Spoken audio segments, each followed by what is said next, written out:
胖女人，今天你要是敢对我用强的，我就杀了你。房间内，一个身材硬朗、脸色潮红的男人，双眼怒瞪着屋里的胖女人。她叫苏梅，曾是一个前途无量的外科骨干女大夫，正要被医院提拔为科里的主任医师，就因为连续加班，一口气没上来，嘎在了医生值班室。醒来后，居然是吃不饱穿不暖的70年代，还穿进了一个邋遢肥胖的军嫂身体里。最尴尬的是，这位军嫂结婚3年还没有圆房，本是想在水杯里下药，趁着药劲生米煮成熟饭。可是她严重的低估了自己的体重，当她200斤的肥肉堆到男人的脸上，已经昏睡的霍建国当即被捂醒过来，而原主却因为脑袋磕在了床角，当场魂归于西。苏梅就在这个时候穿进了胖军嫂的身体，成了苏梅。苏梅努力摇晃着脑袋，根据原主留下的记忆，苏梅了解了所有事情。苏梅尴尬的要死，可她现在已经穿到了这具身体上，再怎么尴尬，也要想办法收拾了眼前的烂摊子。那什么，霍建国，我跟你说，刚给你吃的那药叫合欢丸，药性非常猛，如果不能及时释放，轻则从此不举，重则下体充血坏死。滚出去！我今天就算是死在这，也绝对不会和你。我知道你不愿意，我不勉强你，但你这么硬憋着，那玩意会坏的。男人的眼神实在是吓人，要不是他现在浑身瘫软无力，他一定会爬起来跟那个胖女人同归于尽。我出去了，你自己在屋里解决吧。要是憋坏了，你这辈子就别想再振雄风了。外面正是寒冬腊月，天空中飘着鹅毛大雪。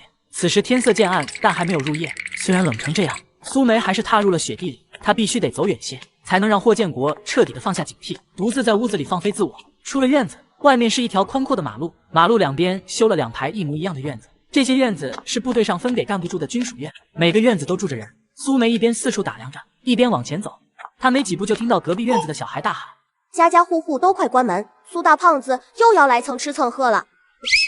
对，不怪人家孩子嘴欠，要怪就怪原主干了太多天怒人怨的事情。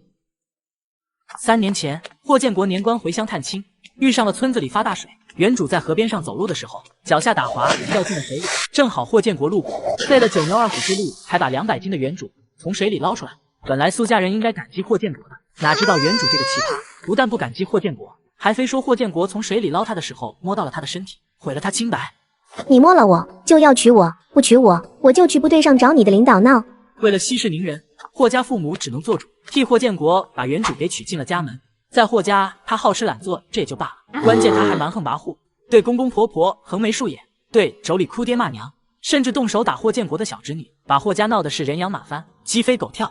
霍家父母2年老了10岁，被折磨得精疲力尽，眼看着整个家被闹得4分5裂，霍建国迫不得已才把原主带到了军属大院，想着到了这里他总能安分点。结果原主到了这里，是霍浩不到霍建国的家里人了。他开始霍大院里的军属，不愿意做饭，整天闻着味道往别人家跑，有吃多少他就扯着膀子吃多少，这1顿2顿的还好，可长此以往，谁能受得了？这还是吃不饱穿不暖的70年代，大院里的人被折磨得苦不堪言，但是又碍于霍建国师长的身份，不敢得罪原主。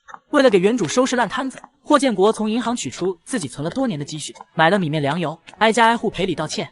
之后霍建国放话，谁都不要给原主饭吃。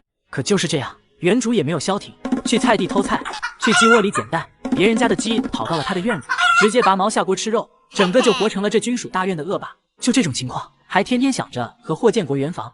霍建国被他折磨成了神经衰竭，苦不堪言，大概是上天都看不过去原主的荒唐，于是果断出手取走了他的小命。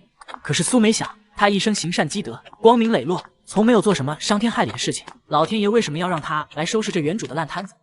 一路走着，苏梅也想了一下自己的处境，她想着自己无论如何都得想办法跟霍建国先处好关系，如果霍建国跟他离婚，肯定会把他送回老家。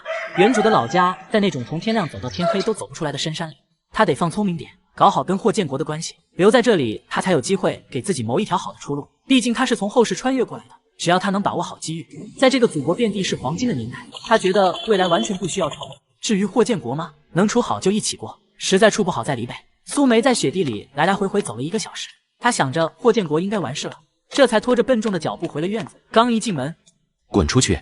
现在他已经接受自己穿越的事实，在听到霍建国的呵斥声，已经淡定了许多，面无表情的走到了霍建国面前，手指搭在了他的脉搏上。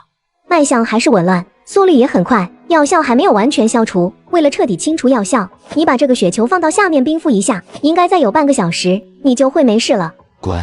你也知道的，我爷爷是大夫，在10里8村都很有名，而我是跟着他长大的，也略懂岐黄之术。如果你不想下半身彻底废掉，最好是乖乖的遵医嘱。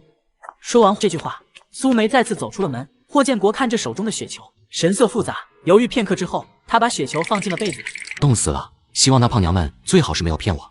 苏梅没有撒谎，原主确实是跟在爷爷身边长大的。虽有5个哥哥，但不同于别的家庭重男轻女，爷爷对原主格外的疼爱，把传男不传女的遗书拿给原主看，却也因此过分宠溺原主。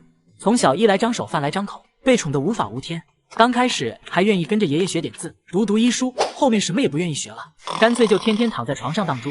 幼年学的那点知识，早就还给了爷爷。苏梅却是不能承认还了。她在现代是外科骨干医师，又在急诊待过2年，是非常厉害的全科大夫，医术相当了的。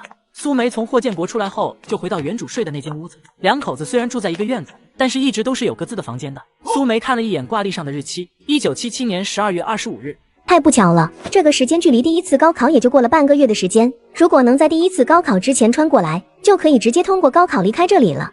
下一次高考得等到明年的7月份才开始。看了一眼日历，确定了时间之后，苏梅就移开了目光。她皱着眉在屋子里转了一圈，整个屋子用垃圾场来形容也不为过。床底下堆着的食物残渣，床上的被褥完全看不清颜色，漂亮的桌子上积着厚厚的一层灰，角落里的尿桶放着半个月没有倒掉的尿。苏梅简直几欲作呕。天杀的，这是什么极品啊！她本来是想今天先凑合着睡一晚，看着这个令人作呕的场景，她实在是睡不下去。于是她赶紧起身，打算好好收拾收拾。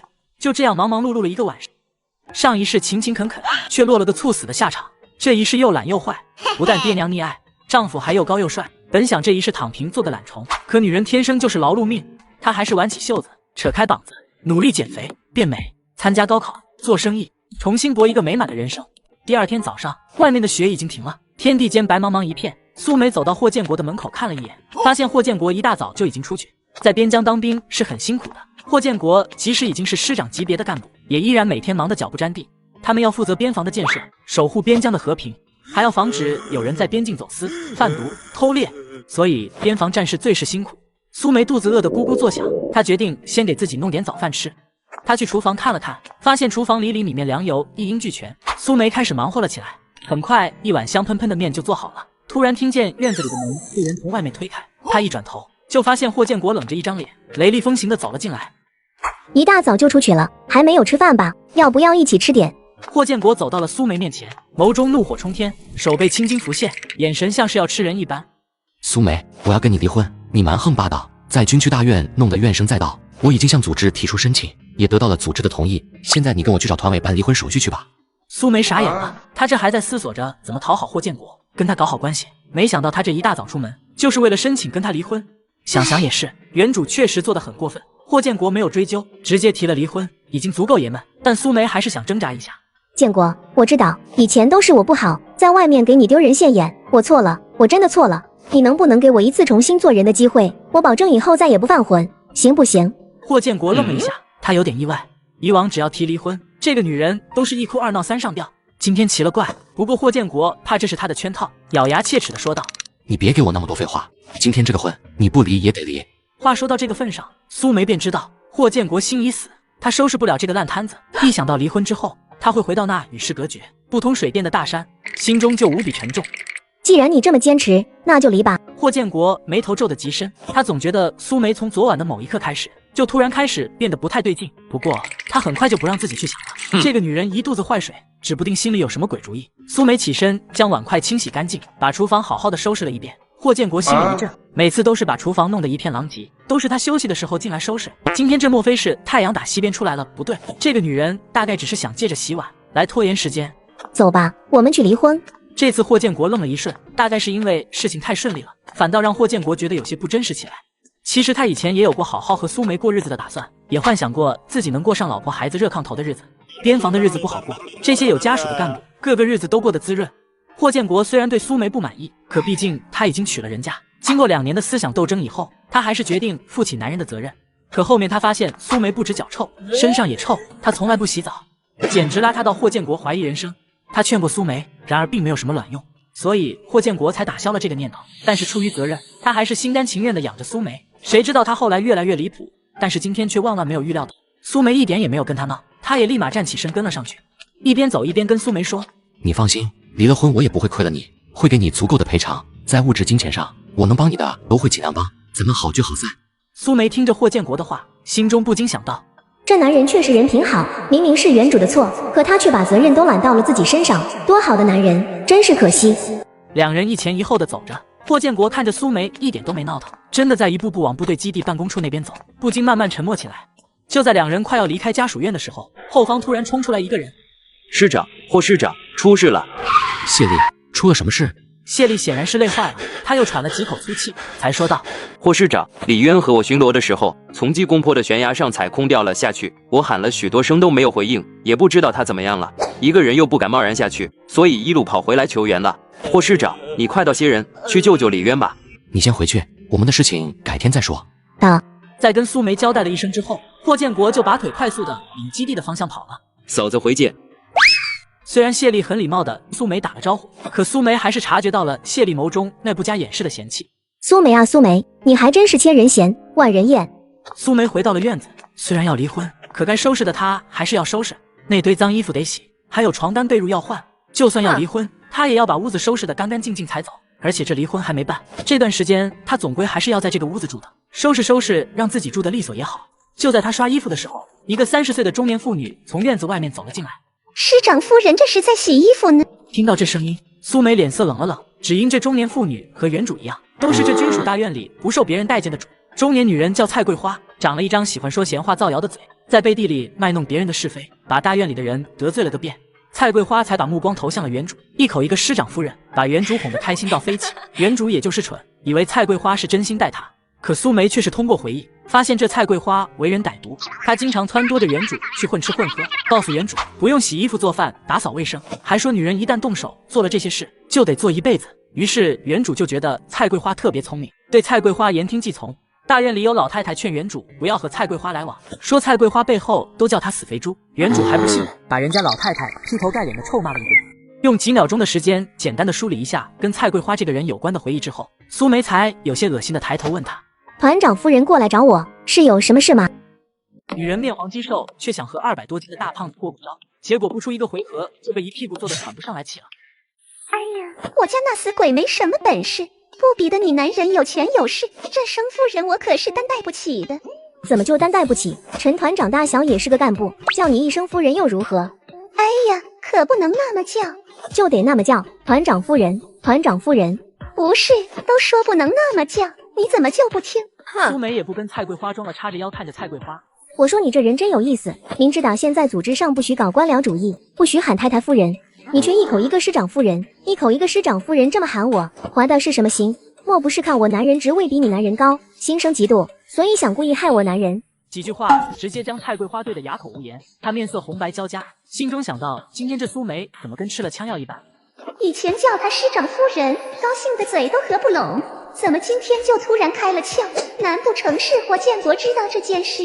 蔡桂花不由得心里犯怵，那可是她男人上司的上司，要是这事霍建国真知道这件事，那搞不好会给她男人穿小鞋，那她男人这几年可别想再往上升了。想到这里，蔡桂花心中一阵后怕。你怎么能那么想我？这大院里除了我，还有谁愿意搭理你？我叫你夫人，那不是为了哄你开心的吗？你可不要把这事告诉霍师长，你可不能那么害我。原来是你哄我开心的啊。没错，没错。好的呢，团长夫人。都说了不能叫，为什么不能叫？我也哄哄你开心的。怎么？难道你不开心吗？我开心，我都快开心死了。团长夫人开心就好呢。蔡桂花差点将一口黄牙咬碎，却还得跟着苏梅陪笑。见蔡桂花彻底没有话说了，重新蹲下以后，苏梅就下起了逐客令。好了，没什么事，就回家歇着去吧，我这正忙着，没空招待你。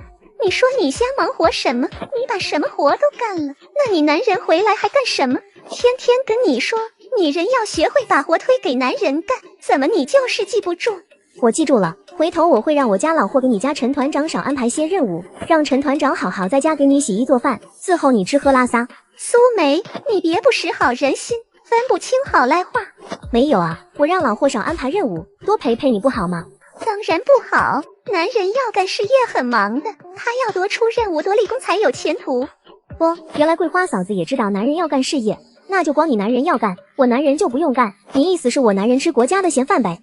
被一次次对得溃不成军的蔡桂花，听到苏梅左一句陈团长，右一句陈团长，彻底急眼起来。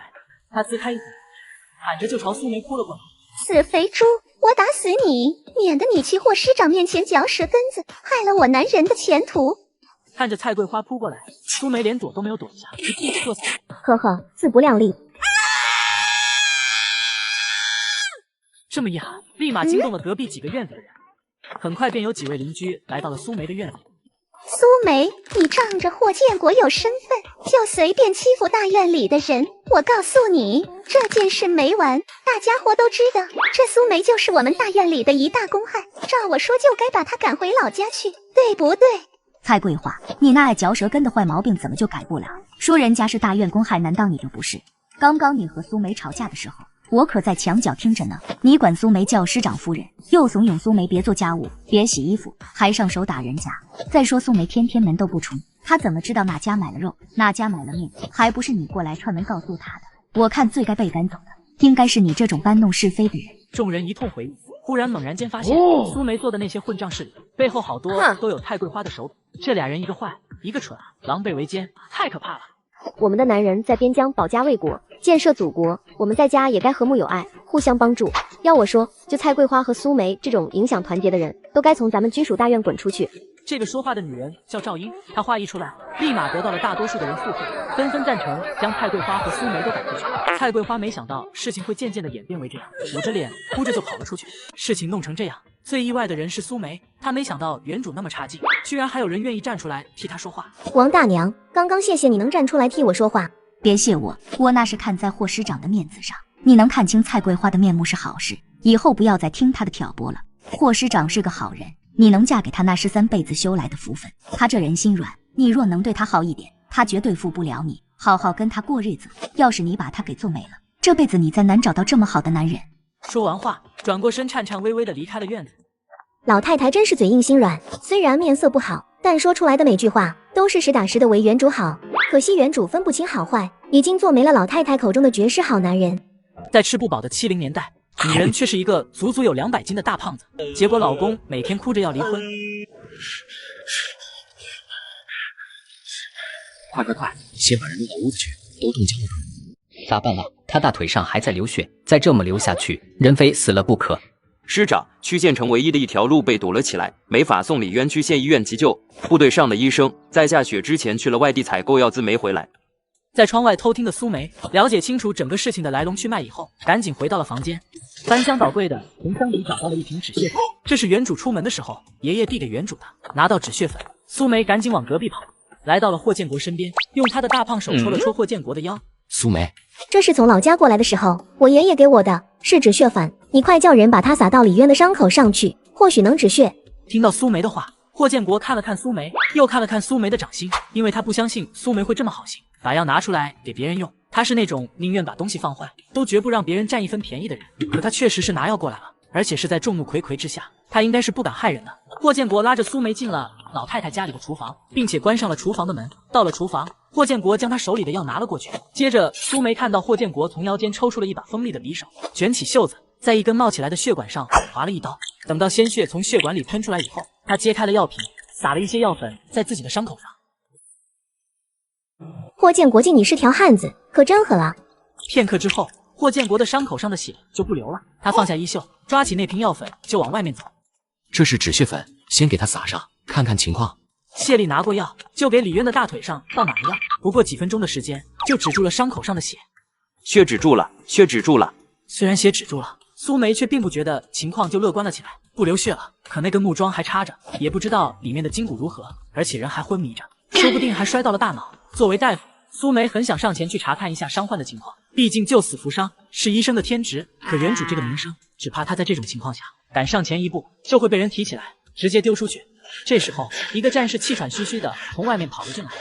怎么样？师长去看了，那大雪封了2里地，太厚了，估计挖得挖上半个月。不能送去医院，难道就这么硬挺过去吗？就在这个时候，床上的李渊忽然全身颤抖起来。他还能动，说明人快醒了。按住他，别让他碰到大腿上的伤口。药粉刚刚凝固，再裂开又得流血，我没有药粉了。霍建国伸出手就握住了李渊的腿，这颤抖持续了好一会。等到结束，李渊的呼吸也不再平稳，变得紊乱起来，人却还是没有清醒。不能再等了，再等下去说不定会有生命危险。你跟我出去一趟。苏梅，你别惹我，那恶狠狠的语气让苏梅听得心堵。他曾经是外科最年轻、最出名的大夫，以前都是别人求着想要他给看病，如今他却要为了给别人看病，忍受这种不该他承受的委屈。你就跟我出去一趟，我有很重要的事情要说。你最好保证你是真的有话要说，要不然今天有你好看。两人出了邻居的院子，回到了他们自己的家。苏梅直接带着霍建国进了厨房。你要说什么？说吧。看着霍建国那张刚毅的脸，他知道霍建国不会信他，可眼下除了霍建国，苏梅找不到别的办法了，他只能赌一把。我要给李渊治疗。两道声音几乎同时响起，霍建国以为自己听差了，震惊地看了苏梅一眼，随后问道：你刚刚说什么？霍建国，你是知道的，我爷爷是10里8村有名的郎中，这种外伤我是可以处理的。你不能。我能，让我治，总比让他等死强。让你治，他只会死得更快。霍建国转身就走，看到霍建国的背影消失在门口，苏梅有些绝望。明明有满腔的学识，满身的技能技术，却不能派上用场，只能眼睁睁看着事情往最坏的方向发展的感觉，真的太让人窒息了。上集说到李渊重伤，但大雪封路，没法送去县医院急救。这时苏梅站了出来，但霍建国不想相信他。苏梅能眼睁睁看着事情往最坏的方向发展。整个下午，王老太太家里的院子里都守满了人。李渊大腿上的棍子一直还插着，期间也有人商量着要取出来，可又怕取出来继续流血控制不住，最终没人敢动。王老太太抹着眼泪，她就李渊这么一个儿子，母子俩相依为命。和大院里别的军属不一样的是，李渊只是一个班长，这个级别的没有随军名，分不到院子住的。是霍建国听说了李渊的母亲身体不好，需要人照顾，才破例给他们批了一间小院子，在军属大院安顿下来。所以王老太太和李渊都对霍建国格外感激，而王老太太也是因此才会对苏梅格外客气了几分。霍建国心里更是乱得不行，他不相信那个女人能看病，可又会不由自主地想起昨晚他给自己把脉，还有说到要给李渊看病的时候，他脸上以前从未见过的自信和执着。可是他还在不断地提醒自己，不能相信苏梅，那是一条人命，不能死马当做活马医。哎，糟心啊！你说苏大夫那么好的一个人，怎么养出来的孙女是这样？他这一生光明磊落，唯一的败笔大概就是宠坏了这个丫头。苏梅的爷爷叫苏玄狐，他可不是一般的乡下走脚大夫，而是实打实学过的正派中医，远远近近的人都会去找他看病。他看病不收钱，只收一些上山采药的药材钱。当初霍建国的父母也是碍于苏玄狐在当地的威望，才会劝霍建国娶了苏梅为妻。可苏梅确实是跟在苏老大夫身边长大的，一个人再怎么蠢，跟在老大夫身边10几年的时间，总会耳濡目染一些医学上的常识吧。时间还在一点点的流逝，霍建国的心其实也在不停的摇摆。完了完了，李渊他好像快不行了。此话一出，院子里所有的人都站起了身，霍建国更是浑身一震。众人站在雪里，神色哀戚。霍建国走进了屋子，他看到赵英正拿着一条毛巾捂李渊的鼻子，床上的李渊此时脸色苍白，都没了什么生气。我的，你一定要挺住，就算是你瘸了残了，娘也能照顾你，你可不能跟你那死鬼爹一样，说走就走了，连句话都不给我留。那悲痛哀嚎的声音，让屋子里陪着一起照顾的女同志跟着乌泱泱的哭成了一片。霍建国脸突然沉了下去，像是做了某种巨大的决定一般，神色沉重的从屋子里退了出去。谢丽，去把苏梅叫过来。师长，你喊那胖喊嫂子过来干嘛？执行命令。我重生回到70年代，用我思想超前的外科医术帮人治病，可是大家百般阻拦，结果耽搁了最佳治疗时间。王婶儿，你出来一下，我有事跟你说。好，你叫我出来是要说什么？霍师长，有什么话你直说就是。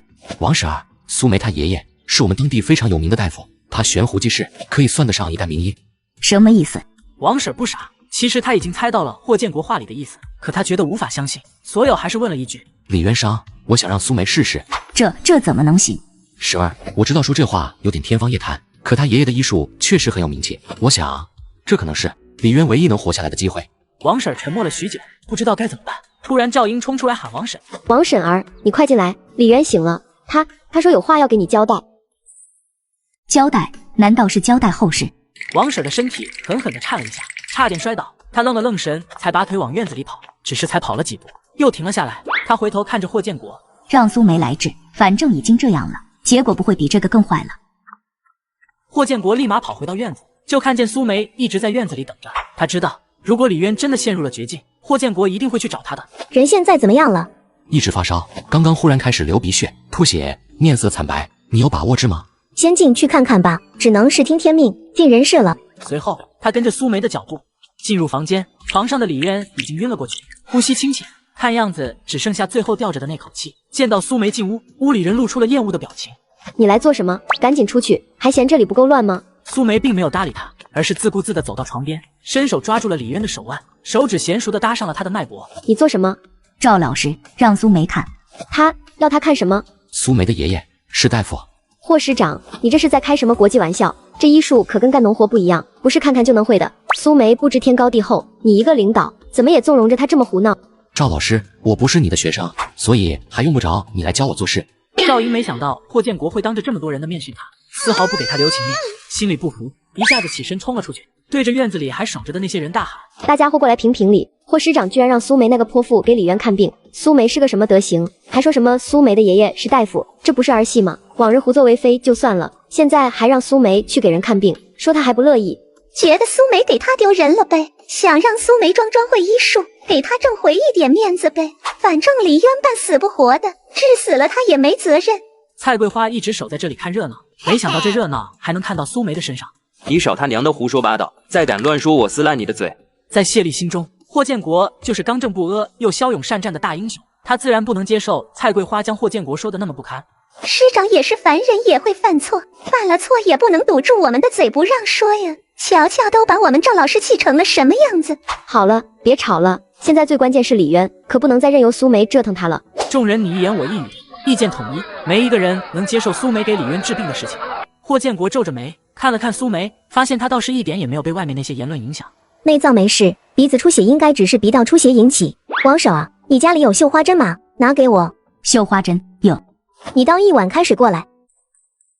两样东西都拿到苏梅面前以后，苏梅把绣花针扔在了沸水里，将针通过沸水浸泡消毒以后，抬起了李渊的脖子。你要给他做针灸？苏梅没有回答，她按了一下李渊的脖子，随手捏住绣花针的上半部分，扎在了咽喉处的一个穴位上，随后又在他的心脏部位来了一针，这一针又一针的，扎得王婶心窝子疼。王婶啊，你记住，李渊身上的每一根针都是在续他的命。现在我跟建国去部队上的医疗是找急救用得上的药物和仪器，在我回来之前，你不能让任何人动李渊分毫，否则他必死。苏梅，你去就是，你放心，我一定会好好看着他。带我去基地的诊所走一趟。行。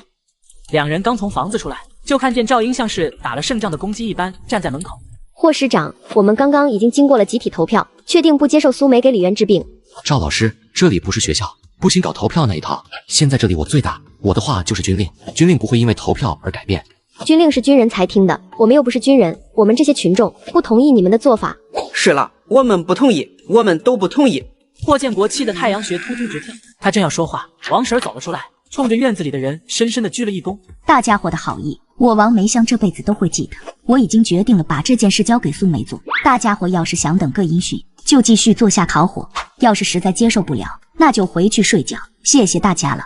这下子院子里的人都不好意思再说话了，大家伙都是被赵英煽动了情绪。可仔细一想，李渊亲妈还在，确实还轮不到他们来操心这件事。慢慢的就都默默的待在原地烤火，只有赵英还是倔强的昂着头。王婶儿，你糊涂啊？难道你想让李渊走都走得不安宁？赵英，请注意你说话的口吻。放心，我儿就算走得不安宁，也只会化作鬼来怪我这个娘的做错了选择，影响不到赵老师你。你们等着，我去找我姑父赵政委。赵英的姑父在部队位高权重，虽然霍建国在等级上是跟陆振海平级的，可陆振海是负责干部考核的。这个陆振海品性倒是正派，可容易认死理，不懂得变通。霍建国也不由得皱了皱眉，但是已至此，霍建国也管不了那么多了，直奔基地的诊所。你怎么不跟我说这里有手术室呢？怎么你还会做手术？我爷爷对西医好奇，也买过西医的医书，那些书我倒背如流。你看过几本书就敢做手术？那肯定不是，我以前有拿小白鼠、小白兔做过千百次实验，你放心，我有经验。这也算经验？你要是不行，别逞强。放心吧，问题不大。苏梅将诊所搜罗到的东西都装到包里。这诊所的主人好说话吗？我拿走他东西，他知道会不会生气？你不是偷拿别人东西都习惯了，还会在乎这个？说的也是。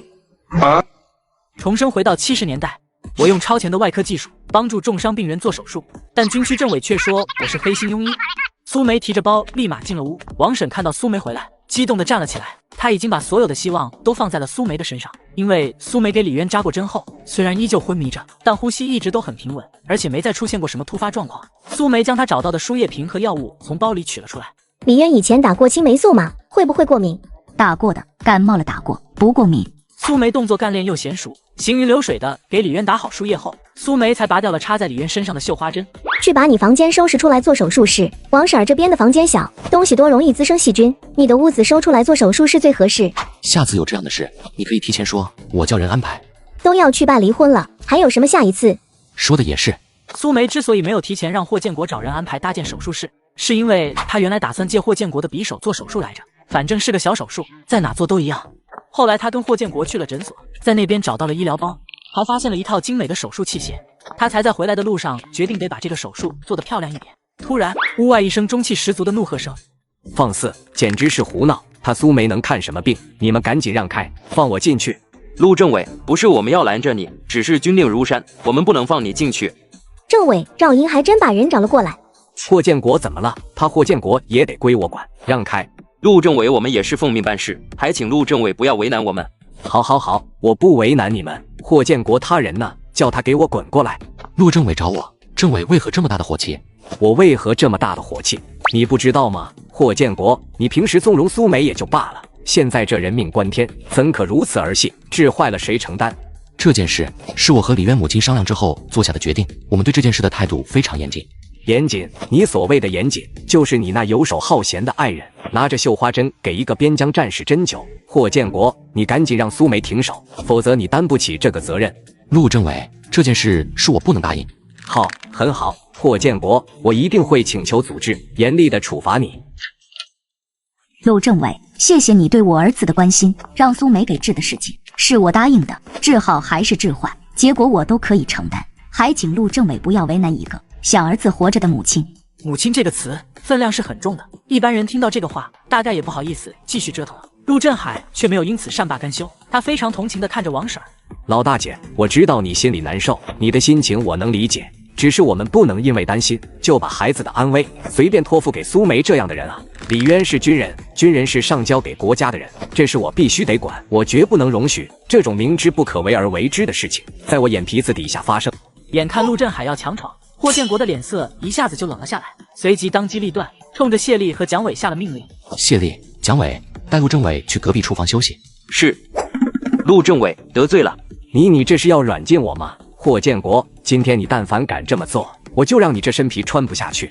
陆政委，若今天的事情出了岔子，不用你陆政委出手，我自己就脱下这身衣服，并且接受军事法庭的制裁。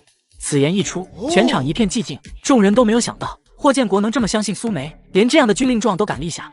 屋里的苏梅听到霍建国立下军令状，她自然知道霍建国不是为了她，更不是因为相信她，仅仅只是为了给李渊换一丝活下来的生机，她宁愿赌上自己的前途、命运、荣誉。这一刻，苏梅对霍建国肃然起敬，她心中想到：放心吧，我一定不会让你失望，一定。很快的，霍建国就叫人将李渊抬去了隔壁。拜托你了，苏梅。你也把手消毒，我需要2个助手帮忙，除了你以外，你再叫一个人吧。师长，让我去吧。我知道你和李渊关系好，但你这都忙活了一天，身体太累了，容易出错，让蒋伟来吧。说罢，霍建国把酒精塞给了蒋伟。进入手术室后，苏梅先是给李渊做了一些检查，然后她在一张纸上记录道：体温36，呼吸22，脉率75，血压110，心率60，生命体征基本正常，可以手术。苏梅对李渊进行静脉麻醉，看到李渊脸上的痛苦的表情减轻后，苏梅知道是麻药起了效果。很快，她握着刀就开始了手术。苏梅，你这是做什么啊？得把靠近木棍周围的血管找出来，这伤口附近有一根很小动脉分支，他是失血太多才昏迷的，得找到这根血管，避免拔木棍的时候出现2次伤害。说话间，苏梅就已经找到了那一根动脉血管。你们俩，一个负责固定他的腿，另一个来将他大腿上的木棍拔出来。直接拔吗？会不会大出血？我们可没有血液输给他急救。没问题，已经注射了止血药，你们只管负责拔出来，其他部位出血的事我有办法应对。霍建国和蒋伟对视了一眼，然后蒋伟就过去抓住了李渊的腿。霍建国手按在李渊大腿上，一把将木棍拔了出来。霍建国的心不由得颤了一下。苏梅不断的拿手术刀去烫伤口，直到流血的情况缓解下来。李渊挺幸运的，骨头没有骨折，只是有一些轻微的骨裂。苏梅清理掉残渣以后，将创口一针一针的缝合了起来。怎么了？腰太酸了。我是问李渊怎么了？手术很成功。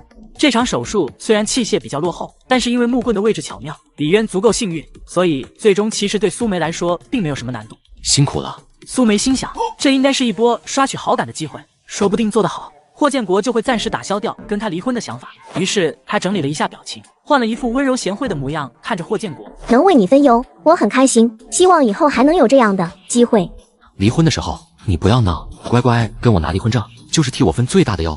只要一想到苏梅对自己做的事情，霍建国离婚的决心就瞬间像钻石一般坚不可摧。说完话，霍建国脸色冰冷地走了出去。哎，真是不讲人。上集说到，因为李渊幸运，骨头没有骨折，虽然手术器械比较落后，但是手术很成功。隔壁那些人一听到推门的声音，立马都清醒了过来，看到霍建国满脸寒霜地走进院子，众人心中不由得一紧，仿佛已经猜到了答案。呀，霍师长的脸色怎么这么难看？不会是人没救过来吧？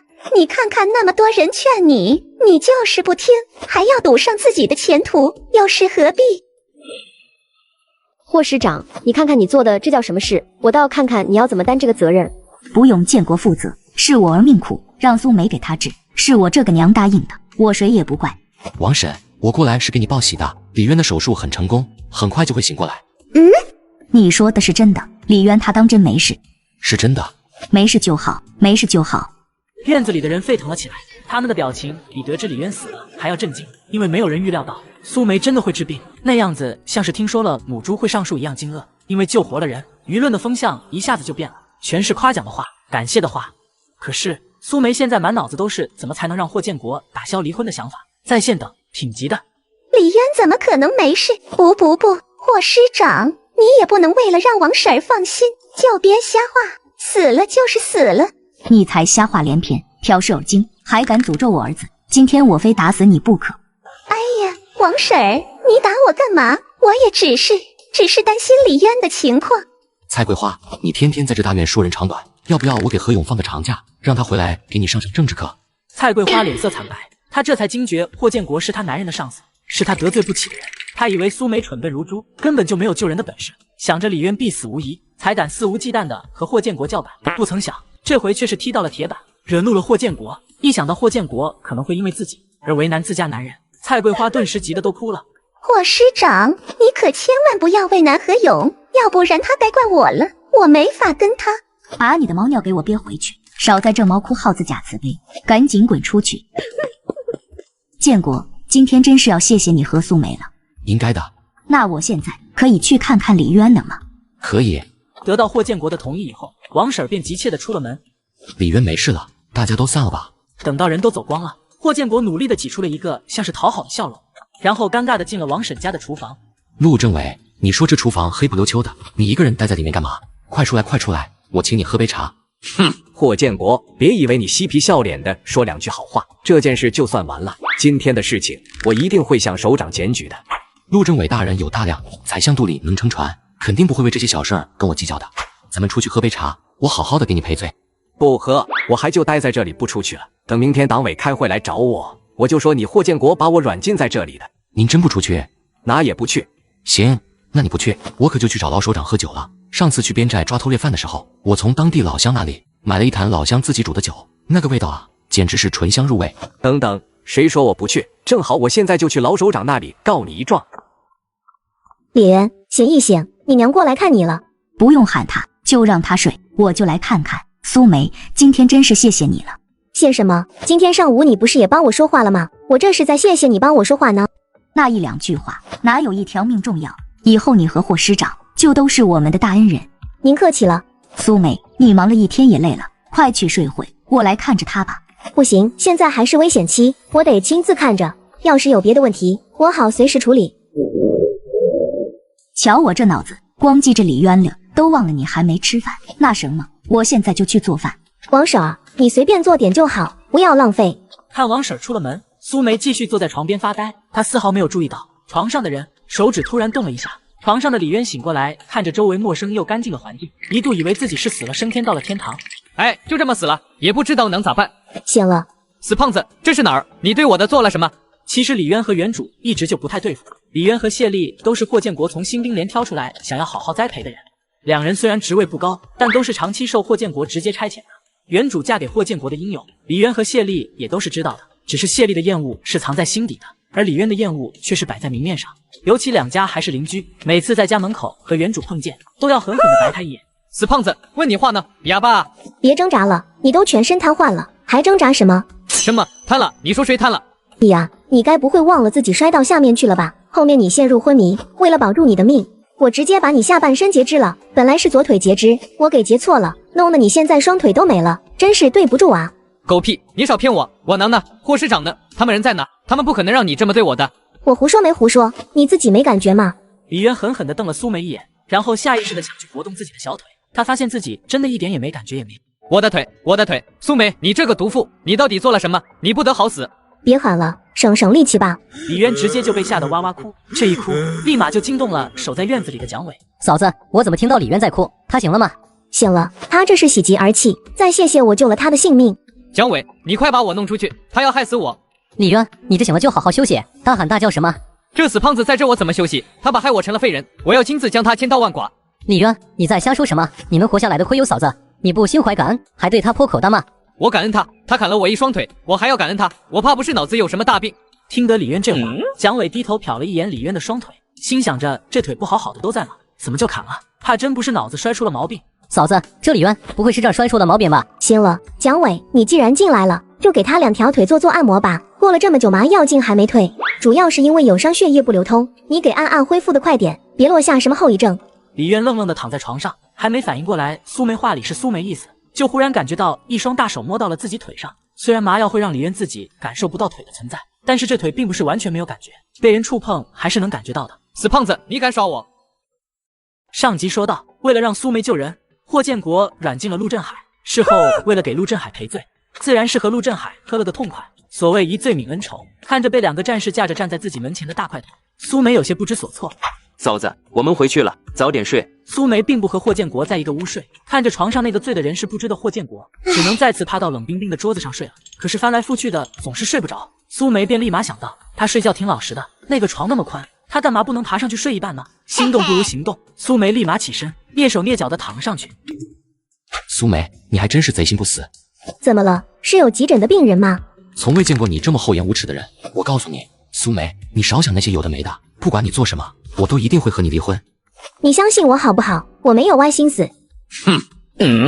以前他的房间垃圾堆积如山，脏得看不出颜色的床单被褥，今天房间怎么变得出奇的干净？离婚的事情，其实你也不用太害怕，我会保障你以后的生活，也会把离婚的责任都揽到我身上，你不用怕坏了名声。苏梅无语透了，本来这事就够让苏梅心烦，结果霍建国还是总是3句话就不提离婚，她顿时也有点不爽，直接就张嘴跟霍建国应对起来。别张嘴闭嘴就是离婚，要离就现在去离。等到李渊的腿好了，咱们就去办离婚手续。什么叫李渊好了就去领离婚证？意思是我现在还有利用价值就不离，等到没了利用价值，你就会一脚把我踹开。霍建国，你不是狗，但你是真的狗。我的意思是，刚好李渊的腿受了伤，我可以多给你一些时间缓冲，让你想得到一些怎样的补偿。说完话，霍建国也不管苏梅是什么表，双手往后一背就出了门。苏梅给李渊做了一些简单的检查，期间李渊一直闭着眼睛假装睡觉，他尴尬的不知道要怎么面对苏梅，他最讨厌的一个人，偏偏却是救了他。嫂子，是我狗咬吕洞宾，不识好人心，这次我不该对你出言不逊，谢谢你救了我的命。谢就不用了，以后啊，你不要一见到我就瞪我，骂我死胖子就成。反正在家没事闲着也是闲着，不如四处逛逛。出了军属大院，入目便是一大片分成一个个小方块的菜地，看着菜地里的蔬菜，苏梅嘴里忍不住一直的吞口水。减肥还是得吃蔬菜才好，光吃点鸡蛋红薯啥的太干巴，吃完了总忍不住想要喝水。苏梅，等等我。梅姐，你叫我是有什么事吗？苏梅，我就是想问问你，你能不能看妇科病？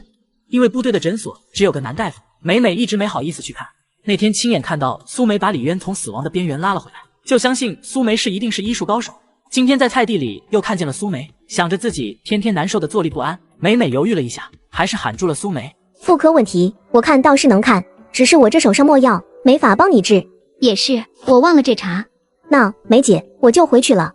等等，苏梅，我看你转了半天，还两手空空的。我地里有韭菜、大白菜和莲白，你看你要吃什么，就过去摘点。这大冷天的出来跑一趟也不容易。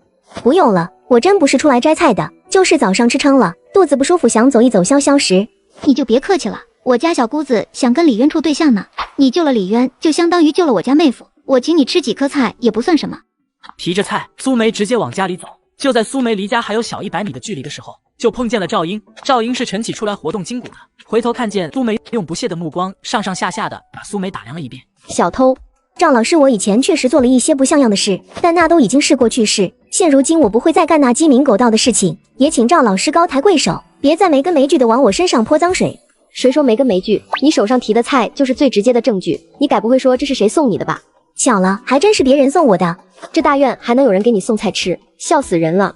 赵老师，谁质疑谁举证。既然你觉得我偷了菜，拿出我偷盗的证据。如果你随便抹黑我一下，我就得想办法证明自己。那现在我怀疑你男人不在家，你天天偷汉子，你是不是也得拿出自己没偷人的证据？你少血口喷人。赵老师，你看看，我要是无缘无故的给你泼脏水，你也会急的不是？己所不欲，勿施于人。你一个老师该不会连这么浅显的道理都不懂吧？牙尖嘴利。好啊，苏梅，那我今天要是证明了这些菜就是你偷的，你主动跟霍师长承认错误，并且答应从军属院滚出去。行，等你找到了，我会从军属大院卷铺盖滚蛋的。只是赵老师，你证明不了这菜是我偷的，你要怎么做？如果我找不到证据，你想让我怎么赔罪，我就怎么给你赔罪。那你就当着整个军属院的人狗叫3声。好，那我们就写个协议，免得你回头不认账。该你了。你这协议不对啊。怎么不对了？我看你是不敢签吧。赵老师光写了我离开军属院，可你怎么没写？你就学狗叫这件事呢？我又不可能找不到，浪费那笔墨做什么？赵老师既然不敢，那就算了。行，我写，我倒要看你能死鸭子嘴硬到什么时候。说着话，赵英又在纸上刷刷的写了几笔。看到赵英将条件都补充好了，苏梅这才接过笔，准备签字。不能签，不能签。好了好了，都别闹了，有什么可闹的？不就是几颗白菜？这白菜是我给苏梅的。王婶，不能因为他救了李渊，就不分青红皂白的偏袒苏梅啊！这菜明明就是他偷的。王婶，听说李渊今年有希望提干，你这明晃晃的偏袒小偷，就不怕耽误了李渊的前途？这话越说越离谱，明明是家属院的事情，赵英却是连着李渊的前途都扯进去，他听不下去了，动作豪爽的在协议上签下了自己的名字。呆呀，你这孩子签这个干嘛？年纪大了，就好好安享晚年，不该你管的事情别乱管，要给后辈积德。做老师呢，要分清楚什么人该你教，什么人不该你教，别拿着鸡毛当令箭，改改你那好为人师的臭毛病。王婶，谢谢你又一次站出来替我出头。嗨，谢什么？倒是你就这么签了字，赵老师只怕不会轻易善罢甘休的。王婶，你不用担心，菜真不是我偷的，这菜是美美送我的。美美，她为什么要给你菜啊？这么说，那些菜还真不是你偷的？真不是。既然是美美送你的，那你直接说就好了，干嘛还跟赵英打赌？反正又不会赌输，就溜溜他呗。没偷就对了。虽然说你有霍师长这么一个靠山，没人敢说你，但霍师长能保你一天、1个月、1年，可他未必能保你一辈子。你以后要吃菜了，就去握菜地把，等到明年春天，我帮你把菜种上，咱们就靠自己好好过。只要你懂事，建国不会亏了你的。到时候夫妻和美美，再生个大胖小子，那日子多美滋滋啊！王婶，听你的。行，那我以后可要监督你。苏梅回到了自己的房间，闲得实在无聊，便去翻那些放在桌子上的书。突然发现书里夹杂着一个看起来崭新的笔记本，看起来像是从来没用过。想着闲着也是闲着，苏梅便决定将这没使用过的笔记本拆开，拿来将李渊的手术过程写成一案。苏梅翻开了笔记本，紧接着一张巴掌大小的照片从笔记本里滑落了出来。苏梅愣了一下，捡起照片，照片上是个年轻的女孩，穿着一条雪白的裙子，笑起来脸上有2个可爱的梨窝，看起来纯洁美好。苏梅啊苏梅，你也真是够缺德的，人家霍建国心里有白月光，你还道德绑架他娶你。苏梅收好照片，然后开始做医案记录。吃饭了。您怎么走路都没声音的，吓死我。哪有那么夸张，我还在隔壁喊了蒋伟去吃午饭呢，是你太投入了。饭后刚要出去走一走，就看到了霍建国，后面还跟着一个浑身透露着肃穆气息的长者。陈首长好。你好，小苏同志，看样子你刚从外面回来。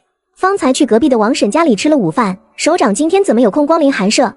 我过来看看李渊，听说李渊的手术是小苏同志做的。是我。小苏同志还真是人不可貌相啊。这叫什么话？什么叫人不可貌相？意思就是我又肥又丑。您谬赞了。陈首长，跟我进去吧，这冰天雪地的，在外面站着也冷。走，进去看看。你先别回家，去王婶家待一会。还有，不许再去王婶那蹭吃蹭喝的。王婶这孤儿寡母，李渊那点津贴本来就不够养活2个人，你自己没长手吗？厨房里什么吃的没有，再蹭吃蹭喝的，就算下着雪我也把你赶出去，真是丢人。有毛病吧？王婶感激我，喊我吃饭，怎么就叫蹭饭？再怎么说我就回来的也是一条命，还不值几顿饭。我去陈首长怎么来了？小苏人呢？我叫他出去转了，他做事没有章程，说话也没有头脑，就怕他哪句话说不好，冲撞了您。对于小苏，你是怎么打算的？等到雪化了，我就跟他离婚。哦，怎么忽然又想通了？不是想通了，是他做的事情已经严重的碰触到我的底线。其实陈义龙早就提议过，让霍建国跟苏梅离婚，因为陈义龙有意想栽培霍建国，并且提携他走得更远了。原本霍建国什么都好，直到他将自己的爱人带来了军属院，毁了陈义龙一切计划。陈义龙以为霍建国这辈子怕是要折损在他的婚姻里了，他都已经在开始物色新的接班人。没想到又从霍建国这里听到了他打算离婚的消息。你能想通最好，一个优秀的战士应当将他的才干、精力奉献给国家，奉献给部队，那些无法理清的个人恩怨情感就应当及时的舍弃出去。首长，道理我都懂，放心，我会处理好自己感情上的事情。别自责了，男人是应当有责任，但前提是对方值得你去那样做。分开以后要好好安顿好你们以后的生活，也不枉夫妻一场。两位领导，你们出去聊吧，我想尿尿。苏梅，你个小偷，给我滚出来！证据我已经找到了，立刻给我滚出来！小偷，这个狗改不了吃屎的东西。赵老师，发生了什么事？什么事？对问你们家苏梅啊！霍师长，你让苏梅出来，让她自己。陈首长，你怎么也在？不用管我，小梁媳妇，有话直说。姚金凤，你还不赶紧说清楚是谁偷了你的菜？霍师长和陈首长会给你做主的。姚大姐，是苏梅偷了你什么东西吗？是苏梅，她去我的园子里偷白菜。霍师长，你听到了，苏梅又去偷菜了。王婶，你这是要去哪？去哪？我哪也不去，我过来找你。找我干嘛？你跟婶儿说实话，你是不是真的又偷了东西？人家都赵英找到了证人了，现在在你家闹呢。证人是谁？证人是姚金凤。哎，你想要吃菜，你和婶子说，我让你去摘就是，怎么又去摘别人家的？以往霍建国都护着你，今天陈首长也在，只怕是你说你这么好的一手艺术，要养活自己还不容易，干嘛要偷东西？王婶，我没有偷，我回去跟姚金凤对质，你去帮我把美美找过来。你真的没有偷？真的没有，我发誓，你去把美美找过来就行。好，我帮你去找。苏梅，你真是无药可救，为什么又要去偷东西？老子真想大嘴巴子呼死你！你就这么不问青红皂白的给我泼脏水？犯人判刑还要3堂会审，你凭什么听取他们的一面之词，就这么给我定罪？你是个什么货色？你自己不知道吗？我的耐心耗尽了，现在你就从军属大院滚出去！不管我是什么货色，没有离婚，大院就是我的家，除了这我哪也不去。苏梅，由不得你，我只是找个院子让你去生活，没有送你去坐牢，便是我仁至义尽。上集说到，赵英看见苏妹手里的白菜，就说苏妹偷菜，并且传遍了大院的每一个角落。苏梅，人证物证俱在，看如今你还有什么可说的？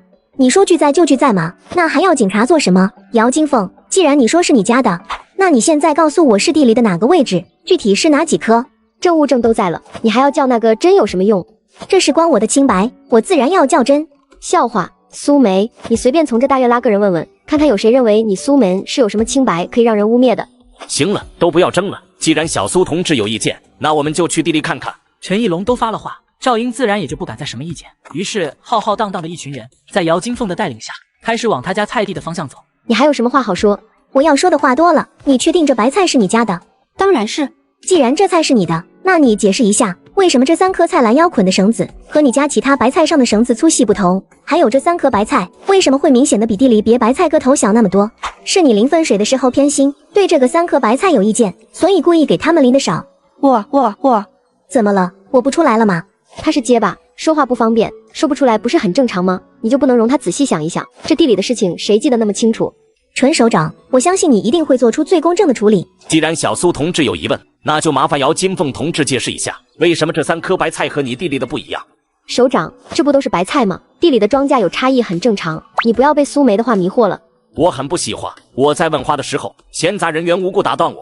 姚金凤只是答应帮赵英撒个谎把苏梅赶出去，因为赵英答应他，只要事情成功，以后会关照他在镇上念书的女儿。姚金凤，你慢慢的想，想清楚了，想明白了，再告诉我答案。我说，其实都是我恨苏梅，想要将她赶出去，所以故意陷害她。陈伯伯，对不起。Come on， 赵老师，该你狗叫了。我凭什么要学狗叫？现在是姚金凤嫉恨你，干扰了我寻找真正的证人，并不能证明你就是冤枉的。好，放心，我会找到证人，然后让你心甘情愿的叫出声来。苏梅，你赶紧去看看美美，下半身一直流血啊。好的，怎么会出血？出血厉害吗？厉害倒是不厉害，可她已经有了2个月的身孕，不会有事吧？这不会是小产了吧？还不是赵老师干的好事。他中午去找过美美，美美听到声音起身去给她开门，却踩在院子里的雪上摔了一跤，当时就摔得不能动弹。他求着赵老师去找人，可赵老师说他很忙，然后就走了。我去的时候，别提多可怜了。赵英，你真是个丧天良的。我又不知道她怀孕。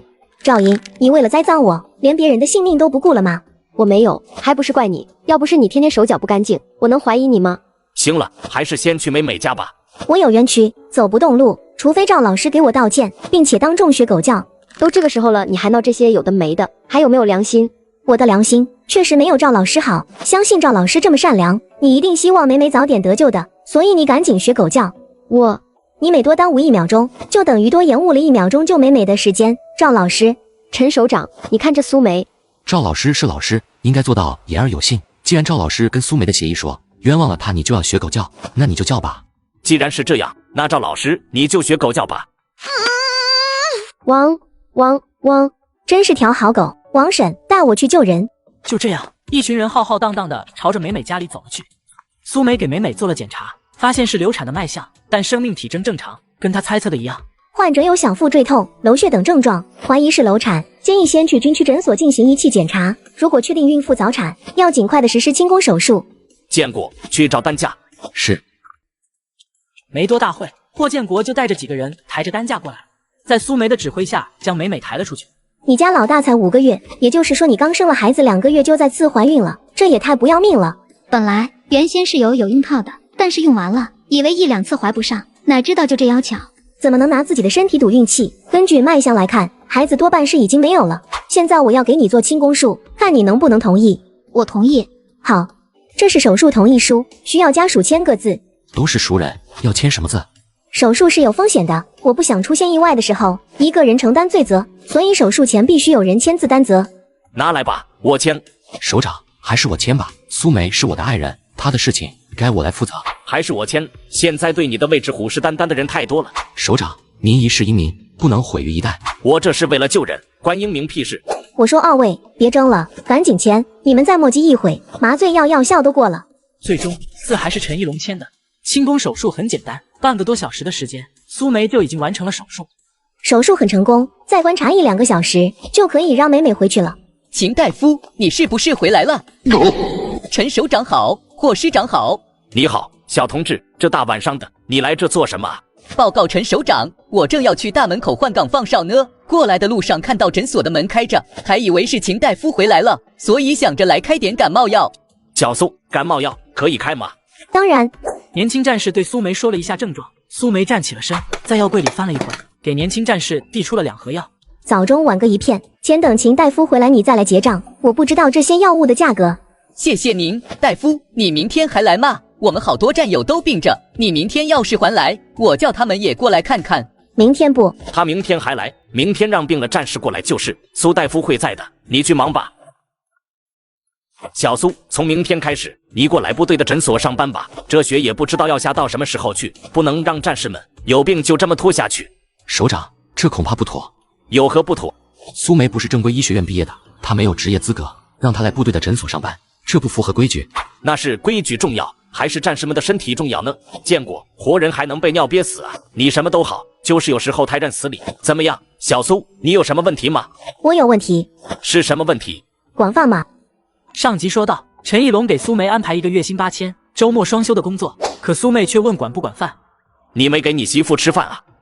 管饭，明天早上8点上班，工资待遇就按老秦的1半算，饭票我一会让警卫员先给你送1个月的。还有别的问题吗？没有了。这都混上了工作，虽然是临时工，可他有工资拿，有饭吃，还有什么可强求的？可算是回来了，我一直等着呢。美美，你就在我家住下，不要折腾来折腾去的，女人流产就跟坐小月子一样，要不然要落下病根的。我没事的，王婶，您照顾李渊也累，这大晚上的还是不打扰你了。梅姐，你就在王婶这住1晚，刚刚手术肯定难受的。王婶，真是麻烦你了。不麻烦，那天我家李渊出事，你不是也过来帮忙？安顿好美美，苏梅便回到自家院子，准备给李渊换掉大腿上的药。蒋伟，帮我把他的裤子脱掉。脱裤子干嘛？得把你身上的导尿管拔下来了，明天我有事要出去，没时间，就现在拔掉。我自己拔行吗？行啊，你不怕以后漏尿的话，你可以自己来。嫂子，我紧张啊，要不这样，你去找一下建国哥，让他来。行，我去找他。结果霍建国进去也没能让李渊脱下裤子。最后所有人都出来，李渊这个狠人在屋里一边喊一边自己拔了尿管。行了，都回屋睡觉吧。霍建国打算继续回车上睡觉，可王婶看出了端倪，非要霍建国进屋睡觉，不然就大喊苏妹不准霍师长上床睡觉。你先进去。苏梅，好好对女男人，再让我发现他出来，我就满院子喊，让所有人都知道你不准霍师长上床睡觉，看你臊得慌不？看着王婶走了，苏梅才进了屋子。霍建国背对着苏梅站在桌子旁边，他的眼睛正落在他昨晚写的一案上，眼神讳莫如深。因为看到是没用过的笔记本，就用了。没事，你用就是。两人奇奇怪怪的对了几句不知所谓话，然后就相对无言了。沉默了一会之后，然后两个人几乎又同时开了口。你先说吧。要不然我就在这打个地铺睡吧，免得王婶再喊。你刚刚想说什么？没什么，那你在地上睡吧，我先睡了。你在做什么？我要减肥，不用管我，你睡吧。减肥？算了，不管他，只要他不作妖，爱干嘛就干嘛，跟我有什么关系？60、59、58、57、5、4、3、2、1，搞定。糟糕。苏梅，你到底想做什么？我什么也没想做，就是单纯的没有站稳掉下来了，你信吗？你觉得我信不信？苏梅，你要知道，我不跟你睡，是因为我不确定咱俩能不能走到最后，所以不愿意对你做负不了责任的事。我尊重你，也请你尊重自己。我尊重，我以后都会尊重。想到他这2天为了留下做了那么多的改变，又为了跟他有一点点亲密接触摔成这样，霍建国忽然心软了一下。算了，不跟他计较了。跌打药在哪？出发的时候，爷爷不是说给你装了很多药吗？没等苏梅说话，霍建国就已经找到了写着跌打药酒的小白瓶子。他拿着药走到床边，将药酒倒在自己的掌心，很大力的就揉了进去。啊，你轻点，痛痛痛！轻点什么？什么轻点？这是不付费就能听的吗？不用点力能好吗？这么怕疼，刚刚往我身上扑的时候，怎么不想想后果？那也不用往死里揉。接下来两人就都不再说话了。没多大一会，就响起来了2道轻重不一的呼噜声。啥时候起的？起来就过来一起吃饭。谢谢啊。谢什么？霍建国奇怪的看了苏梅一眼，以前就没听他说过谢谢，突然搞得这么客气，霍建国反而有点不习惯。吃饭呢？您叫蒋伟吃吧，我们自己做了，以后您别准备我们的饭了，吃1、2顿还行，不能天天麻烦您。呆呀，霍师长，你和苏梅都是我和李渊的恩人，做几顿饭给你们吃怎么了？王婶，以后你别起这么早了，我们早上走得早，你好好休息。李渊还得静养很长一段时间，你要保持好体力照顾他。行吧。吃完饭，苏梅就跟霍建国一起出了门，徒步往军区的方向走。进入军区以后，霍建国就跟苏梅分开了，他要去自己的岗位办公，苏梅则自己往诊所的方向走。到诊所的时候，苏梅发现诊所门口居然已经排起了一小条长龙。苏大夫来了。赵姨，你怎么也来排着？我给我哥们买的，他白天要出去巡逻，没时间过来。行，都进去吧，外面冷。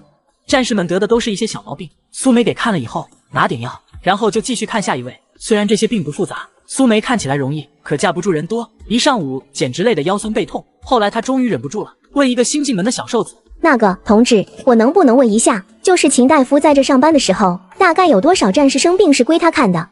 苏大夫，咱们这个军区一共5万人，都是秦大夫给看病的。这比在现代上急诊还要恐怖。70年代稀缺的不只是粮食和衣服，更稀缺优秀的人才。难怪老天爷要把我空降到这个鬼地方，原来是派我来拯救这些没有大夫给看病的战士的。好伟大！先跪一会。你怎么来了？来带你去吃午饭。实际上，霍建国已经在门口站了好大一会，他看着一个个的战士进去又出来，听着他问着一个个的问题，给出一句句专业的回答和叮嘱，发现他不止可以胜任这份工作，甚至还完成得非常好。这是陈首长给的，一共是60张饭票，吃一顿饭就用1张票。我们早上自家在家吃，一天用2张票，60张刚好够1个月，1个月的时间，估计秦大夫也回来了。我今天先带你去食堂熟悉一下，以后到了饭点你就可以自己去吃饭。听战士说军区有5万人，怎么诊所就1个？边疆条件艰苦，医生非常稀罕，你有这么一手本事，其实到哪都不愁生活。苏爷爷没有告诉过你这些吗？爷爷从来没有让我为生活操心过，在嫁给你以前，我过的也是衣来伸手饭来张口的日子。那你可以努力靠自己试试，努力是一件会让人上瘾的事情，尤其是当你努力尝到甜头的时候。我这不是在努力吗？很快打好饭菜，霍建国带着苏梅坐到了角落，两人各自低着头吃着碗里的饭。师长，这位是你嫂子。嫂子，我还有事要忙，你吃完去水池子把碗筷洗掉还掉，行吗？好，你忙你的。少刚，你别乱喊嫂子，这蠢猪才配不上我们。上集说到，苏梅好端端的坐在这里吃饭，没招谁没惹的，对面的人当着面对她出言不逊，这是当她好欺负。你刚刚那话是在骂谁呢？我骂谁你不知道吗？你也不撒泡尿照自己，要是我胖成你这样，早就一头撞死了，还好意思跟着师长出来丢人现眼？别乱说，陆磊。我怎么就乱说了？要不是这扫把星，今年提干的时候，师长就把他前面那个副字去掉了。今天我就给咱师长出这口恶气。这两个小年轻，一个叫杜磊，一个叫邵刚，两人和霍建国同一时期入伍，后来因霍建国能力出众，被提拔为特别行动队的队长。邵刚和杜磊又成了霍建国特别行动队的队员。霍建国带着特别行动队的人冲锋陷阵，立下屡屡战功。霍建国在他俩心中早已成为楷模，可就因为这个女人，郑氏一直失之交臂，由此整个行动队都对苏梅这个素未谋面的女人恨之入骨。今天杜磊见到她，是要给霍建国出一口恶气，只是现在的苏梅又不是原主，她可以承担原主留下的责任，但是却不会受这莫名其妙的恶意。面对杜磊的攻击，苏梅也没忍着。胖怎么了？胖吃你家大米了？我胖我可以减肥，不像你丑，只能丑一辈子。你说谁丑呢？你再说一遍试试。再说一遍，偏不说，我用唱的不行吗？丑八怪呀，能否别把灯打开？其实杜磊长得并不丑，只是他皮肤不好，生了一脸的疮，猛地一看非常吓人。因为这一脸疮，杜磊一直都活得很自卑，最是忌讳别人说他丑。你信不信我撕烂你的嘴？哟呵，原来你也知道被别人戳中痛处会受不了吗？那你在大庭广众之下说我是蠢猪的时候，怎么没有想想拿我的身材取笑我有多不礼貌？你没上过学吗？己所不欲，勿施于人，知不知道？什么玩意？明知道他是臭名远扬的泼妇，你说你惹他做什么？这点小插曲丝毫都没有影响苏梅的心情，毕竟原主这个名声已经让她在穿过来的几天里受到了不止一次的恶意攻击。进到诊室，苏梅一眼就看到了诊所外面那长到几乎看不见头的队伍，不由得仰天长叹了一声。开始看病了，第一位进来吧。一下午过去，什么感冒、胃疼、窜稀、痔疮、脚气，听得苏梅简直脑子疼。幸好时间到了5点，大概是到了大夫的下班时间，外面的排队的战士都主动散了，苏梅这才终于松了口气。她刚想在椅子上缓了一会，就有人进来了。大夫在吗？你怎么会在这？我不是在这，我该在哪呢？按理说，我该对所有人的患者都一视同仁的，但是我想你那么讨厌我，应该是不会让我给你看病吧？什么意思？你不会就是新来的大夫吧？嚯嚯，不巧，正是。杜磊嘴张了又张，好大会都说不出话来。他是看着诊所门前都没人才进来，因为不想知道他来看脸了。以前他没少为这张脸看大夫，只是看的结果都不理想。但是听说诊所来了新的大夫，杜磊又在食堂遭受了苏梅说他丑的打击，在诊所周围转了4、5圈，他才鼓足勇气走了进来，却是做梦也没有想到苏梅就是新来的大夫。传闻不是说这女人游手好闲、好吃懒做、不学无术，还偷鸡摸狗，她怎么能是新来的大夫呢？你骗人的吧？大夫是不是被你藏起来了？磊哥，你怎么在这？我有点感冒了，想来开点药，没找到大夫。嫂子不是在这吗？你还要找哪位大夫？秦大夫还没回来呀。你的意思是这胖女人真是大夫？什么胖女人？你怎么说话的？什么我怎么说话的？你以前不是也喊她胖女人、死肥婆吗？怎么几天不见你就倒戈相向了？以前是以前，现在是现在。以前我不知道嫂子医术这么好啊，我要是早知道我能那么喊吗？她医术好，抱歉，真看不出来。这么给你说吧，你还记得李渊那天摔下悬崖吗？人差点就没了，是嫂子救回来的。你要是不信，让嫂子给你开点药，治治你的脸不就知道了？神经病吧，谁要这脸？本来就忌讳别人提他的脸，尤其是谢丽还在苏梅面前提，更让杜磊心中大为难堪，狠狠地瞪了谢丽一眼，就转身出了门。外面寒风呼啸，杜磊的脸被风刮得又疼又痒。他这脸丑倒是其次，关键是难受，没日没夜的瘙痒疼痛，折磨的杜磊几乎是生不如死。秦大夫在的时候，他还能在发作的时候临时开点药缓解一下，现在秦大夫不在，想到诊所里面的人换成了苏梅，杜磊不愿意找他看病，只能忍着疼痛和瘙痒钻进了风雪之中。嫂子，你忙完了没有？师长让我过来带你去吃饭，然后护送你回家。他晚上有个紧急会议要开，没法跟你一起回去。我自己去吃饭，自己回就行了呗。那可不成，你自己回去多危险啊！这附近山里有狼，运气不好还会有老虎。你自己回去太危险了啊！不过我带着枪，不怕他们。嫂子，我们赶紧去吃饭吧，吃完我好早点送你回。听到有野生动物出没，苏梅也就没再拒绝谢丽的护送，毕竟小命还是很重要的。吃完了饭，苏梅就跟着谢丽一起往军区大院走了。到院子门口的时候，苏梅听到李渊在跟王婶在吵，说他要搬回自己家里住。你搬回去做什么？就在这里住下，住在哪里还不是都一样？既然都一样，为什么不让我回去？对你是都一样，但对霍师长和你嫂子不一样。啥意思？你是不是傻？你睡在这，那师长就没有房间，晚上他就可以和嫂子同床共枕，孤男寡女，干柴烈火。哦，原来是这样，那这房子我就继续住下去，我住到死。呸呸呸！好不容易把你救回来，什么死不死的，你少说晦气话。王婶，你晚上别给我留饭了，我在军区食堂吃过饭才回来的。不，那行吧，你有地方吃就成，晚上加油，早点吃上肉。今天忙了整整一天，实在是太累。苏梅上了床，连瑜伽都没做，就开始呼呼大睡。第二天早上醒来的时候，她发现霍建国就睡在她旁边。苏梅吓了一跳，你怎么在这？昨天晚上回来比较晚了，就没叫你。几点了？7点过10分。糟糕，得赶紧起了，要不然迟到会叫排队的人白白久等。因为起来的晚了些，今天霍建国并没有做早饭，想着早上去食堂吃一顿早饭，两人依然跟昨天一样一前一后的走。抵达诊所门口的时候，门口已经排了许多人，看着外面长长的队伍，苏梅也不好意思去食堂吃早饭了。你去吃吧，我就不吃了。霍建国回头看了苏梅一眼，没有说话，然后独自朝着食堂的方向走去。20多分钟后，霍建国端着一个筐子走进了诊所。上集说到，霍建国拿着早餐就塞到了苏梅的手里，从头到尾一句话都没有说过。苏梅看着手里捧着热腾腾的早餐，她隐隐的觉得霍建国对她好像不一样了。这个上午来看病的患者并没有前一日那么多，大概第一天刚刚开门，所以来诊所的人才会爆满。没想到才看到11点半，外面就已经没有了排队的人，离吃饭的时间还有半个小时。苏梅便决定躺在椅子上休息一会儿。苏梅听着这些，并不避讳他的讨论声音，整个人呈鸵鸟状。她低着头吃饭，脖子都缩进了衣服里。这种被人当作话题中心的滋味真不好受。师长，嫂子，今天霍建国一直都在观察苏梅的动作，发现她吃饭变得慢条斯理起来，与以前狼吞虎咽的模样判若两人。太奇怪了，把伴随他许多年的生活习惯通通都改变掉。自从霍建国开始留意苏梅，有时候他真的会产生一种错觉，会觉得待在自己身边的完全就是另外一个人。他一直在观察苏梅，所以自然没有察觉到身旁的杜磊一直在对苏梅释放恶意和厌恶。本来苏梅被周围的人讨厌就不舒服，眼下斜对面还坐了个看他不顺眼的人，不断的对着他横眉竖眼，这让苏梅吃饭的心情完完全全遭到了破坏。恶心！你说谁恶心呢？吼什么呢？坐下。我不坐。师长，你让苏梅解释解释，她刚刚说谁恶心？我这张脸来边疆以前不这样，我是为了守护边防，脸才会变成这样的，是为了国家流血流汗才会弄成这副样子。他说我恶心，他什么意思？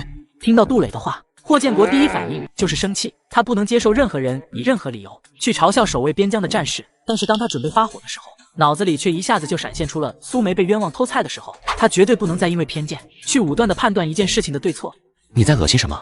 我恶心的是他那个人，而不是他那张脸。如果一个明明很讨厌你，还总是巴巴的往你跟前来凑，对你横眉竖眼的，你觉得这个不恶心人？怎么，你跟杜磊有矛盾？昨天你走了以后，他当众说我是蠢猪，配不上你。我当时说他丑，不过是反唇相讥，他辱骂我在先，我又不是哑巴，自然要骂回去。谁知道他这么脆弱，吵不赢我直接就破了大防。我又没有胡说，他就是蠢笨如猪，怎么看都配不上师长。我实话实说，有什么问题？他自己用了下作手段逼师长娶了他，恩将仇报，还怕人说吗？杜磊，够了。队长，你为什么不让我说？像苏梅这样的人，就该让所有人都知道他的庐山真面目。我就不明白，你到底为什么要一直忍着他？但凡他有一点点可取之处，我也不至于对他恶语相向。他自己不干人事，有什么资格嫌我恶心？你说完了？说完了。那现在该我说了吧？首先，我想请问你一下，你是站在什么立场来对我的婚姻指手画脚呢？我父母都没有意见的事，我也已经娶了她，你怎么就那么大的意见呢？我再请问你，你可以当面骂他蠢猪，为什么他不能骂你丑呢？还有，既然你讨厌他，那你就离他远一点。你眼巴巴往他跟前凑是吗？话不投机半句多，你讨厌他还往他面前凑，这不是欠吗？我觉得明明你应该配得上更好的人，至少得是银兰那样的人才能配得上你，怎么能是他呢？配得上配不上，你说了能算吗？那以后你要找个破衣，别人说你一脸脓疮，配不上人家姑娘，你怎么想？我有自知之明，我又没打算找对象。你找不找对象我管不着，但我已经娶了苏梅，不管我跟她是因为什么原因走到一起，关系如何，这都是我们夫妻之间的事情，外人无权随意指指点点，甚至出言辱骂。你拿她的短处挑拨她在先，那这件事就是你的错，你得给她道歉。我说你得给她道歉。对就是对，错就是错。霍建国是个非常板正的人，他神情严肃，看着杜磊的眼神带着不容拒绝的震慑力。对不起。不恶心了吧？火火，苏梅没那么大度，一句心不甘情不愿的对不起就能把他打发了吗？脾气再怎么好的人，面对这种几次三番的挑衅都是会生气的，何况苏梅本来脾气就不好。人非圣贤，孰能无过？苏梅以前确实名声不好，但她在改变，这就是好的。只要她还在我身边，那就是我的妻子。作为兄弟，我希望你尊敬她。我以后见到她绕道走。这都木已成舟的事情了，队长娶她都娶了3年，你说你何必又闹得大家都不愉快？我就士气不过。要不是这女人横插一杠子，现在住在军属大院，和队长出双入队的人就该是银兰。你喜欢银兰就自己追啊，干嘛老把她和队长凑一块？谁说我喜欢她了？银兰喜欢队长，你又不是不知道，她受伤退伍之后，本来是可以以军嫂的身份留在军营的。都怪苏梅，你知道她有多舍不得离开吗？你就那么确定，没有苏梅，队长就会娶银兰？当然会，我看未必。刚刚跟我说话的那个男的叫梁有为，你认识的吧？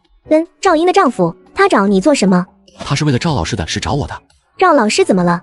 赵英冤枉你的事情被陆政委知道了，他去学校做老师，全都是因为陆政委的推荐。所以陆政委知道赵英栽赃的事情后，大为生气，决定等到雪化了，他就会去学校撤销推荐。梁有为来找我，是希望你能去劝陆政委，让他原谅赵英一次。我怎么劝得动？我又为什么要去劝？得去劝。梁有为说，赵英状态很不好，如果他失去老师的职务，很可能也会向军团举报你之前的一些行为。他要举报就让他去，反正我拿走的那些东西你都替我补上了钱，就不算偷，又不会坐牢，举报我又怎样？无非是把我从家属院里赶出去。哥，我本来就是要和你离婚离开这里的，我怕他个球。你不想留下来吗？说的就像我想留下来就能留下来一样。如果你真的想留下来，也未尝不可。什么意思？上集说到，霍建国提了一嘴，只要苏妹去帮赵英说好话，保住赵英的工作，他愿意给苏梅一个机会，让苏梅想留下来。我跟赵英还没有熟到要为了给他保住工作，牺牲掉我终身幸福的地步。我只是单纯的想告诉你，如果你想留下，是可以留下的。算了，强扭的瓜不甜，我也想明白了，咱们俩这么勉勉强强的结合，确实是没什么意思。等到雪化开，我就会走的，不会再叫你为难。我没觉得为难，既然我娶了你，就该对你负责。你的改变我都看在眼里，为了留在我身边，你做了这么多，所以我想了想，觉得该再给你一个机会。还是算了吧，咱们还是离了好，各回各家，各找各妈。他的反应让霍建国一时没有看懂，在他看来，他要是得知了他同意他留下，应该开心的满地打滚才对。结果他的反应居然是如此的平静，居然还想也不想的就拒绝了他。为什么呢？苏梅回过头看了霍建国一眼，如果他没有在笔记本里看到那张照片，没发现霍建国心底还住着人的话，说不定他会很开心霍建国愿意留下他。但看过了照片，他心中就无感了，因为他既不愿意耽误别人，也不愿意跟一个心有所属的男人在一起。等减肥以后变富变美，找个对他一心一意的帅哥不好吗？干嘛非得在霍建国这一棵树上吊死？没有为什么，就是不愿意了。真想好了，要离。想好了，离吧。好。霍建国是想给苏梅一个机会的，他不要，那他肯定也不会强求。说完话，霍建国转过身就离开了诊所，苏梅便窝在椅子上，陷入了沉睡。当苏梅从沉睡中醒来，已经1点40，远远超过了平时上班的时间。然而，诊所外面竟然没有人敲门叫醒她，这让她感到有些意外。伸了个懒腰后，她出门看了看，外面没有长长的队伍等待看病的人，甚至连一个来看病的人也没有。正好今天人少，她便想处理一下自己的事情。从穿越过来开始，苏梅就发现这具身体的湿气很重，需要配一些去湿气的中药。同时，她还想在中药里加一些可以帮助她减肥和改善皮肤的药材。毕竟顶着这么一副胖身体，不仅不美观，对身体健康也没有好处。3步一大喘，5步一小喘，做起事情来也不方便。配好了中药后，她又觉得有些无聊，她从柜子里翻出一本医书来看，想通过阅读医书来打发时间。然而，学过许多现代化医学知识的她，发现医书上的内容并不完善，有很多地方需要补充和修正。反正闲着也是闲着，她干脆拿出一支笔，将书上那些不完善的地方一点点地填补起来。直到霍建国来喊苏梅吃饭。原来这里也不忙，下午都没什么人来看病，这份工资挣的也还划算。想多了，明天上午卫生大检查，今天下午都在搞大扫除，所以很多人没有过来。好吧。两人吃完饭就一起回家，一路上相对无言。苏梅觉得霍建国对她又恢复了前几日的冷淡，好像懒得跟她说话，想着她应该是遇到了什么烦心事，也就没有主动凑上去，自找没趣。突然间，一声狼嚎传入了她的耳朵里，她吓得浑身一颤，赶紧回头去看。霍建国，你刚刚听见了吗？听到了，是狼嚎。真的是狼嚎。一头通体雪白的狼从两人正前方的山林里倨傲地走了出来，他摇了摇身体，抖出了一身的血。苏梅吓得全身发抖，大气都不敢喘一下。怎么办？别怕，有我在，我会护住你的。他的话音未落，那头通体雪白的大狼就一步一步地朝着他们走了过来。霍建国掏出了手里的枪，朝着天上放了一枪。这一枪既是在震慑白狼，也是在向附近的营区发出求救信号。狼不是独居动物，霍建国也不敢贸然主动发起进攻，他害怕再引出其他的狼。枪声的巨响将狼吓住了，他警惕地后退了好几步，缓慢地往后面退。附近山脚下有地雷区，就是为了这些狼崽子准备的，也就100多米的距离。我们退到那里，将狼群引进去。的雷区，那不会炸到我们吗？不会，你到就知道。白狼看见两人在往后面退，忽然的又叫唤了一声，不好，他在召集狼群。话音才落下，树林中又钻出来几头狼。这些狼在严寒的天气里找不到食物充饥，都已经饥肠辘辘，一个个眼睛冒着绿光，贪婪地盯着霍建国和苏梅，像是在盯着美味的食物。霍建国，要不然你跑吧，我肉厚，够他们吃了，死一个总比死一双强。苏梅，你放心，就算是豁出性命，我也一定会护你周全。说完话，霍建国举起枪，朝着那头最先走出来的白狼开了一枪，一枪贯穿头颅，那头狼的脑浆都崩了出来，直直地倒在了地上。头狼死了，所有的狼都停下了步伐，群狼朝天嘶吼：“赶紧走！他们这是在哀鸣，等哀鸣结束，就会集体扑上来，给头狼报仇。”两人退得很快，很快就退到了一个有一片小土坡的地方。霍建国让苏梅在那里停下，从这里下去。苏梅往下看了一眼，才明白霍建国为什么说他到了就会明白。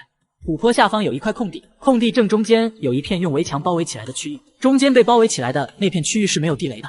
狼群紧跟其后，却不知雷区的存在，纷纷踩在埋在地雷在他们身体瞬间，几匹狼的五脏六腑顿时就被炸了一地。那些狼倒也聪明，看到前面几头狼被炸开了，顿时就停下了步伐。只是狼群被炸了，霍建国的情况也不好，他距离地雷爆炸的范围太近，整个人都被爆炸的余波震飞起来。苏梅看地上的霍建国，脸上嘴里都是血，腿和手都有被狼撕裂出来的伤口。我说了，一定会护你周全。